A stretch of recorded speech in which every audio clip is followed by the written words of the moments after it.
Hey, what it do, YouTube?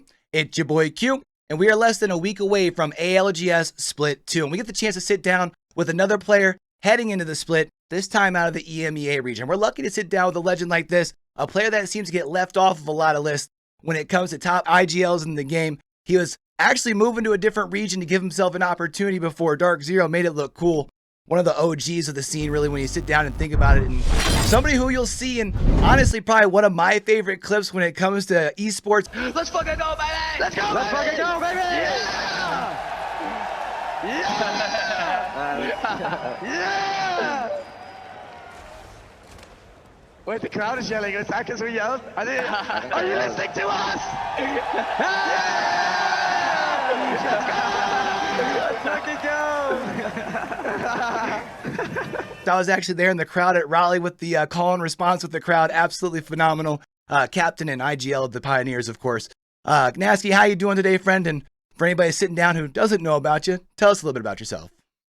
Hey, what's up? I'm doing good today. I'm got a little cough, but other than that, I'm all good. Like you said, I'm Gnaske. I'm a IGL in Europe, and we've consistently been on top of the EU rank listing for what, 3 years now. So yeah, that's me.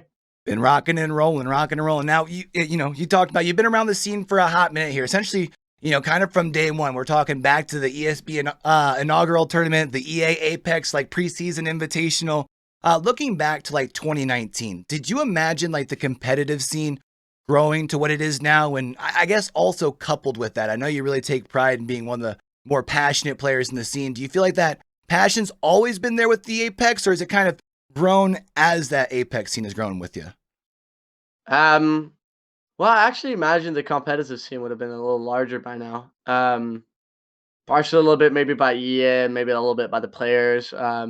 Because back in the days, no one was really signed, no one was getting money, no one had streams. But the passion was just out of the world back then.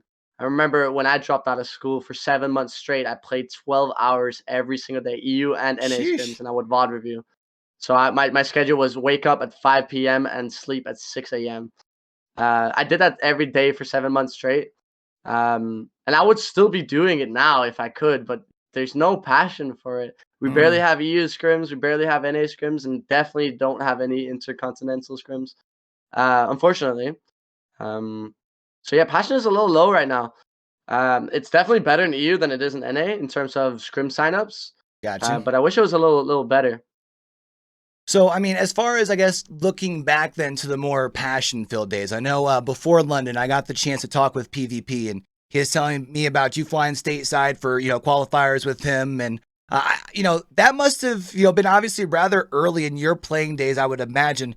I'm kind of curious. Talk me through the whole process, because relocating for Apex, that's really, I mean, putting all the chips on the table, right? Well, yeah, like I mentioned, I dropped out of school. And when I did that, I had a team, but we weren't consistent. It ended up us dropping one guy, and then the other guy didn't want to compete because of some personal stuff. And then I went around trialing people, and people trialed me. And I was not considered good back then. And looking back, I wasn't really that good either. I kind of gambled with the dropping out of school. But I ended up playing with ballpark somewhere between 100 and 150 different people. Sheesh. Okay.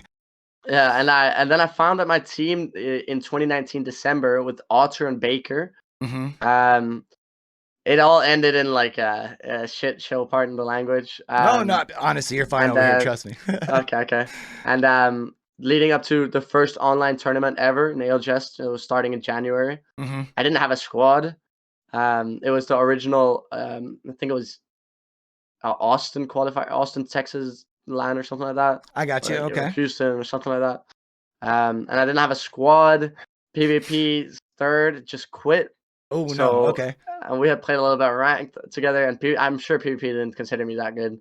But when I joined the team, I was the support fragger playing Watson, and I ended up flying out to compete because it was my only chance. I had no other teams to play with for that tourney. I had no other options.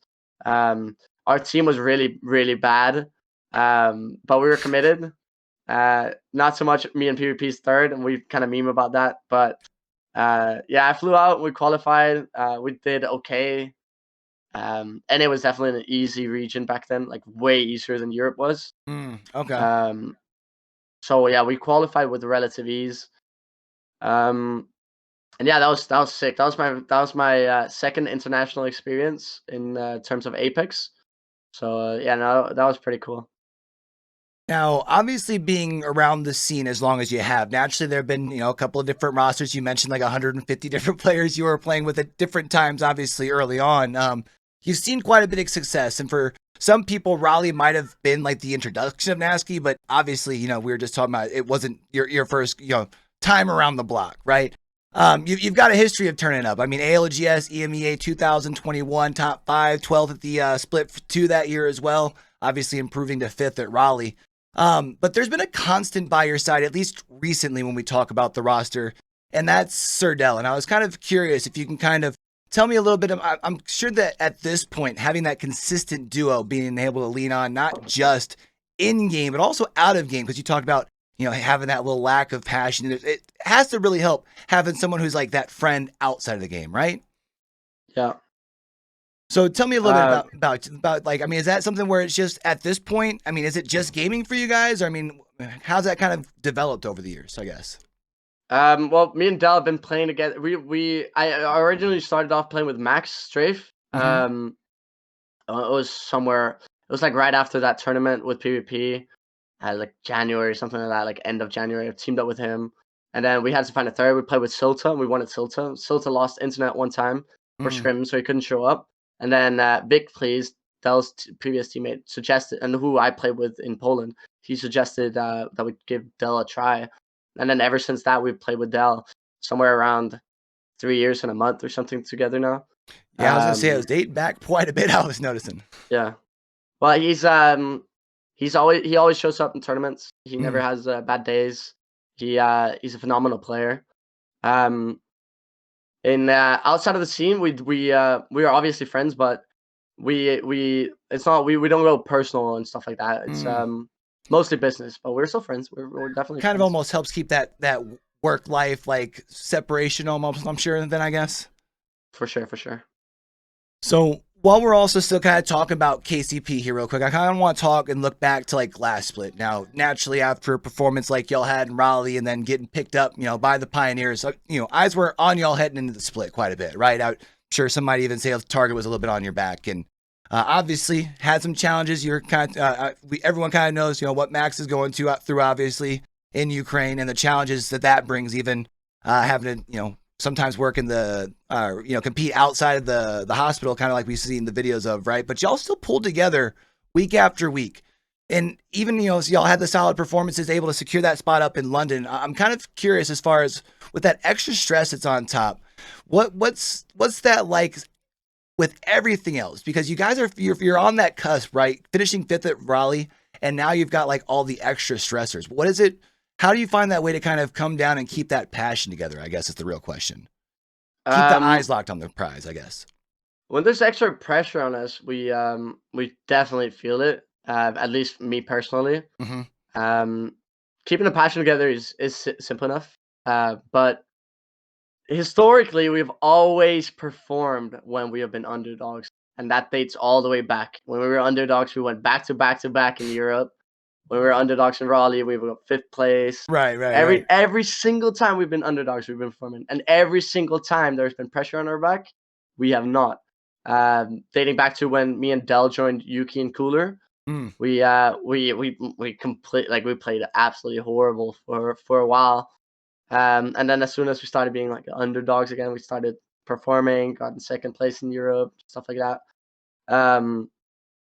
So playing with pressure is, you don't feel the pressure, like you're not like in the moment like, oh no, come on, we need to, oh no, right. shaking. But it's just, maybe it's like some bad voodoo or something like that. Like it just for some reason it just happens. We just play bad, and yeah, I don't know. Is it almost like that quicksand effect? Almost like you start sinking and then you struggle, and it's like you're trying to struggle to get out, and you sink faster. No. No. Nothing like that. Just I hate using this term, but just unlucky, I guess. You know what I mean? I got you. Okay. I usually I've never in majority of my life I've never had any performance anxiety or been nervous in general. Hmm. I felt that for the first time in London recently for the last 2 games of that set that we didn't end up advancing from. Okay. I was, it might sound a little odd to some people, but I had never been nervous before that. So regardless of pressure, I've never been nervous. But that even though we were like underdogs back in London because we were playing with the sub, we weren't looking that strong after Pro League and stuff like that. We are definitely underdogs, but I don't know. That was way too much pressure. Like that's the first time I ever felt it. Yeah, and I know even like while you were in London, you were kind of tweeting about it. Definitely at a different level of what you're used to kind of feeling at and after competitions. I was kind of curious. Obviously, now it seems almost as like lit, like not lit. Man, in English is my first language. That's embarrassing. It has almost like lit this new fire, like as kind of like this new passion going into split number 2. But I'm kind of curious. Walk me, if you don't mind, I guess. Give me a little bit of insight, kind of after the playoffs. I mean, what was that process, at least until you knew you picked up the third and you had to, get into gear? I mean, was there, was it like 2 days, 3 days that you needed like a week? I mean, what kind of was that time frame for you? The time, well, after, first of all, it was probably my most down of like most sadness I've ever felt. Right. Um, I didn't want to and beat you then down on too much. That's why I didn't want to beat on it too much. it's all good. It's all good. I'm all good with it now. We it probably took a week after London. I stayed for a couple of days to hang out with friends, and all I was thinking about was I wanted to go home and grind. I never want to experience this. I felt so down. I was so sad. Um, but I think like I said this also like a day after the tournament and told that to Dell.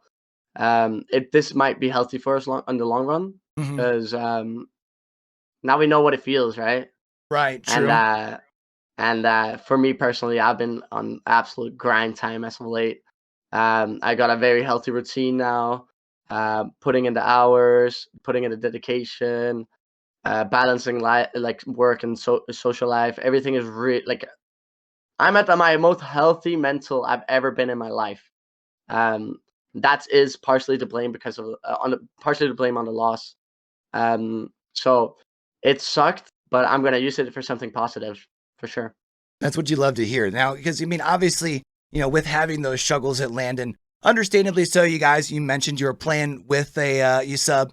And this wasn't the first time you guys had to play with a sub, and it looked like wouldn't be the last. So, we did see KCP. They made the move to pick up, another spot on the roster, right? And picking up Zaine. And, obviously, I'm sure you'd prefer to be running with the normal 3, but there also has to be a little bit of a relief knowing that now going to 3, you can just focus with the 3 that you have and then keep that same game plan going into playoffs, right? Yeah. It's definitely nice that I can discuss strats and not have to repeat them Right, or right. like forget them and then having whatever might happen when you have a sub, which it's very hard to consistently get subs. 4 subs we played with 4 different subs, 4 different LAN events this year, or the last Sheesh. year. So it's tough, man. It's really Right. tough. Luckily, the way me and Dell play, it's probably been easier for us than other teams. And the way we play is that I support our fragger, and Dell Mm. is like the support anchor who like can play around anyone. So our subs have just been a fragger doing their own role, their own stuff. So no synergy required, and Right. Dell and I just play around that. And allow your Um, synergy to kind of help complement their exactly, yeah. fragging essentially. hmm So as But far as it's like tough. this year, I mean, I mean, it's got to be that probably helps add to that motivation. And I also I know you talked about it on your stream, but in case anybody's tuning in that didn't happen to tune in when the announcement was made, I would love for you to kind of talk about in case there's the questions, because obviously there's the elephant in the room of what's up with Max, and if that's the case, but he's still a part of the team, right? As of right now, Max is still the our fourth player. Right. He's still signed to KCP, and yeah, he's not working as a coach role or anything like that. He's not helping with strats or something like that, but he's just listed as fourth player. which is cool of KCP to still have him on board. As it stands right now, he's able to compete with anyone he wants. Kind of like the same situation that happened with Albert Lely after he left TSM, where he's still representing TSM, but for instance, he played with Liquid and then Cloud9. So something like that is still possible for Max. But he's still listed as a 4th player as of now. Cool. I gotta say, when I know when I was in your chat when the announcement was made, and everything, like you said, it was like the elephant in the room. I think for a lot of people, they love to hear that the Pioneers are still looking out. You know what I mean? It keeps that. It seems like it's a real like family atmosphere over there. So it's nice to kind of hear that camaraderie is still together on the back end too. Yeah. Especially in times like these where we're seeing, orgs having some, issues. So I'm sure that it's nice to have that little bit of extra relief going into the next split. And I know it's getting a little late over on your end. I don't want to take up too much more of your time here, Gnasky, but I did kind of want to pick your brain here a little bit. We know that there's a lot of changes that came in. I'm actually adding a question to that I didn't ask you, or that I didn't send your way. I apologize. With this season 16 being in here and adding like a lot of different changes for the meta, I kind of wanted to pick your brain because I know you got a lot to bring to the table as far as that goes. With some of the changes that are coming, what are you most excited for? Maybe not so much just on Apex, but like ALGS level, like specifically. I mean, we still see a lot of people run the Seer, but is it nice to have some of the other changes? Do you still wish to see a couple other tweaks? I mean, how are you kind of feeling moving into, I guess, split 2 here? The most exciting thing in my opinion was the fact that defensive characters got the scan, which meant that you can't run triple offensive characters, like the Valkyrie or Horizon and stuff like that. Right. Which when everyone has a defensive legend, at least in my mind, people are gonna play a little bit more defensive, and also they won't have as much success pushing teams because everyone will have a defensive legends to defend with, obviously. Which means that the game, like the pace of the game, slows down a little bit, which it helps bring the stacked end zones with a lot of teams alive, stuff like that, right? And basically make the game hard again. And under those premises is where I perform best as an IGL. So that's what I was most hyped about. It's almost like raising the ceiling just a little bit to kind of really allow like the top, like I guess the best kind of separate themselves from the rest, essentially. Yeah, exactly. Cool. Well, again, I know it's late. You just got done with scrims here today too, so I appreciate you sitting some time down to chat some Apex. But before we get you out of here, fam, for people that want to keep up with you, like where can they catch you at? Social medias, Twitch, YouTube. Let the people know what you got going on. My Twitch is Gnaske, Gnaske, and Gnaske_lone on Twitter. I post a lot of meme stuff on Twitter. And scrims also, at least with Zaine now, it gets a little goofy if you want to get away from the toxic, the seriousness of like TSM and the likes. Yeah. So that's where you can catch me. Cool. Now, see, before we get you out of here, I want to give you just a second here. I've started adding this thing at the end of our chats with people. I want to give you the mic a minute, and in this case, kind of, I guess, to talk your shit respectfully. As far as for the people who might think that maybe EMEA didn't exactly show up at LAN, I know I saw you posting about that around LAN time. Even though obviously didn't have their full rosters in London, that's kind of the big thing there. Or for people that maybe think that KCP stock is down instead of up, given recent performances. I guess what are some departing words you had for them heading into split number 2? Well, are you asking about us as a roster, like KCP, or asking about EMEA region? I mean, I guess for you as KCP, and then how you feel even about EMEA moving in. I guess that's a good follow-up question. Well, I feel good about us as a team. We got the vibes, and Zaine is a really funny individual. So vibes are looking really good. Okay. And vibes helps us perform better every time. So it's kind of like the same effect we had with Rambo and Raleigh. Vibes are up, and results are up. And for EMEA in general, EMEA is a very, very, very weak region. It's still the second strongest, but it's still a very weak region. There's only a handful of good teams. But the result that happened at LAN is definitely not the real showing of EMEA. You'll definitely see way more EMEA teams in the finals next LAN. Problem was two of the top teams in Europe, Aurora and Firebeavers, couldn't show up. Yeah, so instead we had some exactly. So instead, we had two other less good teams show up, and that kind of diluted the results from the EMEA region, and especially us. We played really bad too, and the likes of Vex, they played horribly. But I can say that because we played bad too. That's fair. I mean, I think that's. I mean, I think as long as it's the fair and honest, and I think it's always good to be able to keep that accountability on not only yourself, but your. I don't want to say the competition, because at the end of the day, you guys all want to push each other, right? Yeah, for sure. Fantastic. Well, Gnakse, I really appreciate the again the time. I love the passion for sure, and good luck on this upcoming season. All right. Thank you very much. All right, man. Now, YouTube, I must admit, I've been absolutely loving all the feedback really here as far as these interview style kind of videos I've been doing, the likes, the comments. This is a new YouTube channel, so those two things really kind of helped me the most as far as getting that sweet algorithm. Feel free to let me know down in those comments below who you'd like me to chat with, and we'll shoot our shot. You'll be surprised how many people be willing to come in and chat some Apex. And with ALGS split number 2 starting up this weekend, y'all already know we're gonna be super busy trying to stay up to date with pretty much watch parties and everything going in with all regions. Maybe have a little something special for your boy, an announcement later this week. So fingers crossed as far as on that. But until we catch y'all back over here on the channel, man, don't forget, with everything crazy going on in the world today, be true, be you, be sincere, game hard and love hard. All right, y'all. That's Gnasky. I'm Q. Signing out. If you ain't show something, you just don't wanna be. You wanna be me, but you will never be as fresh as CUE.